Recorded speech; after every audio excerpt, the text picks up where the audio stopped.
gotta wonder what happened to the Academy that made them stop wanting musicals to win Best Picture. They liked it happening for a very long time. Where's the nomination for Mamma Mia? I tried, I couldn't keep a straight face. So today we're continuing to 1 minute review every Best Picture Oscar winner ever with the Broadway Melody from 1929. Not the Broadway Melody from 1936 or the Broadway Melody from 1940.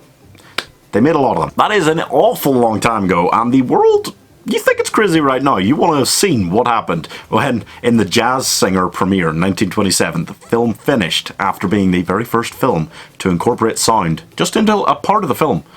Apparently everyone in the theatre just shit themselves. They were terrified. They were mortified because they knew that the silent pictures that they've been making for 20, 30 years, those were done. Those were obsolete. Broadway Melody was one of the very first. It was billed as the first all-singing, all-talking, all-dancing movie, okay?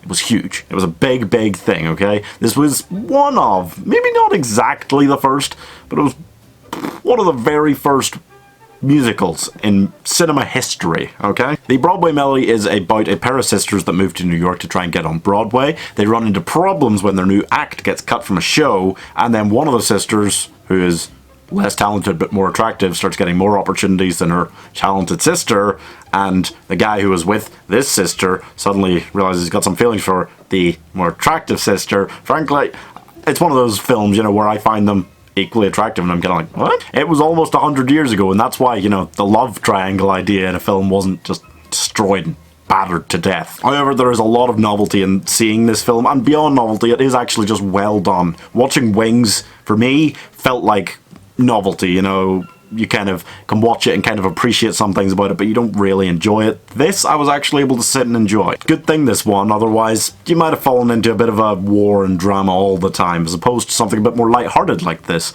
winning, which set the stage for great masterpiece films like The Sound of Music and My Fair Lady to win in the 1960s. West Side Story also did.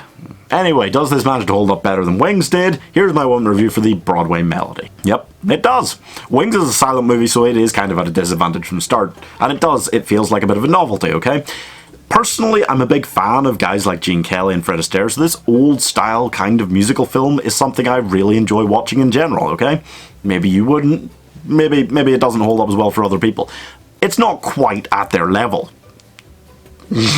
No. The major complaint that I have, and I will kind of warn you, this is kind of major spoilers for the film, is he starts with Sister A, I can't remember their actual names, and then ends up with Sister B, and then she quits show business while this one is alone, but then pairs up with another girl who they hated during the film as a new duet act and leaves on a train at the end. And it's kind of meant to be this feel-good ending that kind of says, look, everyone got what they wanted, really, but it just doesn't feel quite right. It doesn't feel that way, you know? The guy that was with her went with her sister. But it's still a good enough film to watch, okay? I'm going to give this 64 out of 100. Next week, we have got All Quiet on the Western Front. I don't really know how I'm going to feel about that.